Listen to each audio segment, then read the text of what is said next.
খুশবু কিচেনে আবারও একটা নতুন আচারের রেসিপিতে তোমাদের স্বাগত বন্ধুরা। আমি নিয়ে চলে এসেছি আজকে কাশ্মীরি আচারের রেসিপি নিয়ে, যেটা খেতে হয় অসম্ভব মজার। এটা বানিয়ে তোমরা সংরক্ষণ করে রাখতে পারো বছরের পর বছর, একটু নষ্ট হবে না, আর যখন ইচ্ছা তখন খেতে পারবে। দুর্দান্ত হয় খেতে। তো চলো রেসিপিটা আমি কিভাবে বানিয়েছি সেটা প্রথমেই তোমাদের কাছে শেয়ার করি। আর লুকটা দেখেই বুঝতে পারছো কতটা পারফেক্টভাবে এটা রেডি হয়েছে। তো এই কাশ্মীরি আচারটা বানানোর জন্য আমি নিয়ে নিয়েছি 1 কিলো পরিমাণ আম। তো এই আমগুলো কিন্তু আমার গাছেরই আম, তো একদম টাটকা। দেখে বুঝতে পারছো একদম আঠা কিন্তু ঝরছে এখনও পর্যন্ত। তো এই আমগুলোকে ভালোভাবে ছিলে নিতে হবে প্রথমে, খুব সুন্দরভাবে চেপে চেপে ছুলে নিতে হবে, না হলে সবুজ অংশ থেকে যাবে। আর সবুজ অংশ থেকে গেলে কিন্তু আমটা বেশ ভালোভাবে মানে আচারটা দেখতে ভালো লাগবে না। তো দেখো ঠিক এইভাবে ছিলে নিয়েছি, আর টোটাল 4 ভাগে ভাগ করে নিয়েছি। তো এইভাবে কেটে নিতে হবে। আর সমস্ত আমগুলোকেই আমি সেম পদ্ধতিতে কেটে নিয়েছি।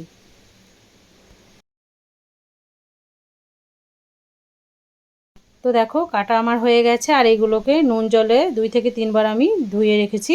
মানে এখনও পর্যন্ত জলে ভিজানোই আছে, নুন জলে। আর নুন জলেই কিন্তু এটাকে ভিজিয়ে রেখে দিতে হবে। তো খুব সুন্দরভাবে এটাকে ভালোভাবে হাতে করে ঘষে ঘষে ধুতে হবে, যাতে এর মধ্যে কোনো কষ না থাকে। তো বন্ধুরা বেশ ভালোভাবে আমি নুন জলে ধুয়ে নিয়েছি এটাকে।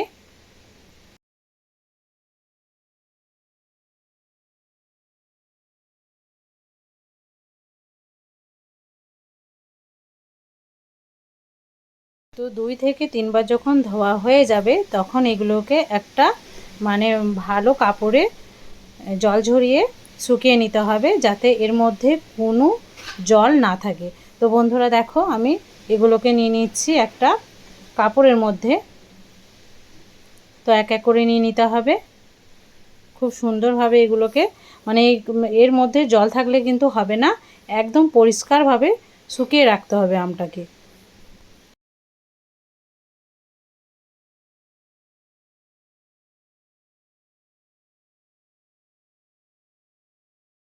তো সব আম যখন এর মধ্যে দেওয়া হয়ে যাবে, তারপরে আমি কাপড় দিয়ে খুব সুন্দর করে এগুলোকে ঘষে ঘষে বাকি যে জলটা আছে সেটাকে শুকিয়ে নেব।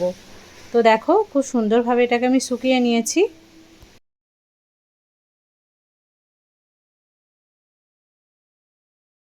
তো খুবই ভালোভাবে আমি এটাকে শুকিয়ে নিয়েছিলাম। তো একটু চাপা রেখেছিলাম যাতে কোনো মানে একটু অংশ যেন জল না থাকে। তো খুব সুন্দরভাবে এটা শুকিয়ে গেছে। তো দেখো একদম ঝরঝরে হয়ে গেছে। বন্ধুরা চলো চলে যাই গ্যাস ওভেনের কাছে। গ্যাস ওভেনে একটা কড়াই চাপিয়ে দিয়েছি, আর যতটা পরিমাণ মানে আমি আম নিয়েছি ঠিক ততটা পরিমাণ এখানে চিনি লাগবে। তো চিনিও দিয়ে দিয়েছি, এর মধ্যে অল্প পরিমাণ জল আমি দিয়ে দিয়েছি। তো যতটা চিনি লাগবে তার হাফ এখানে জল দিয়ে দিতে হবে। তো চিনিটাকে ভালোভাবে মেল্ট করে নিতে হবে, আর জলের সাথে ভালোভাবে গুলিয়ে নিতে হবে।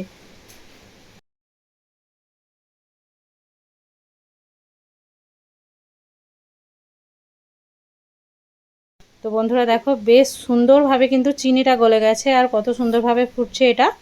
যদি মনে হয় যে চিনির মধ্যে কোনো ময়লা আছে তো ময়লাটাকে তুলে দেবে, মানে একটা চামচের সাহায্যে। এরপর দেখো আমগুলোকে আমি নিয়ে নিয়েছি, আর কত সুন্দরভাবে এটা শুকিয়ে গেছে। এরপর এক এক করে এই আমগুলোকে সেই শিরার মধ্যে আমি দিয়ে দেবো।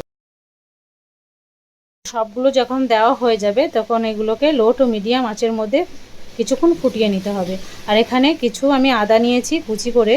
তো দেখেই বুঝতে পারলে আমি লম্বা লম্বা করে কুচি করে রেখেছিলাম। আদা দিলে এর টেস্টটা কিন্তু খুবই সুন্দর থাকে। তো ভালোভাবে মিক্স করে নিয়েছি। তো আর একটা আমি উপকরণ দেবো, সেটা হচ্ছে শুকনো লঙ্কা। শুকনো লঙ্কাকে আমি ঠিক এইভাবে কেটে নিয়েছিলাম। এরপর ভালোভাবে এটাকে ফুটিয়ে নিতে হবে ওই চিনির শিরার সাথে। আর এটা কিছুক্ষণ ফোটালেই কিন্তু সিদ্ধ হয়ে যাবে, যেহেতু এটা নুন জলে ভেজানো ছিল তার জন্য এটা কিন্তু বেশি সময় লাগবে না। তো বন্ধুরা দেখো কতটা সুন্দরভাবে এটা ফুটছে। এরপর এর মধ্যে আমি দিয়ে দিয়েছি হাফ চামচ পরিমাণ লাল লঙ্কার গুঁড়ো, এতে এর কালারটা কিন্তু খুবই সুন্দর আসবে তার জন্য দিয়েছি। তো লঙ্কা যদি না দাও তাহলে না দিতেও পারো, তবুও কিন্তু খুব সুন্দর এই আচারগুলো তৈরি হয়। আর এই আচারটা যখন ফুটবে তখন আঁচটা থাকবে লো টু মিডিয়ামের মধ্যে। তো বন্ধুরা দেখো কতটা সুন্দরভাবে সিদ্ধ হয়েছে সেটা দেখেই বোঝা যাচ্ছে।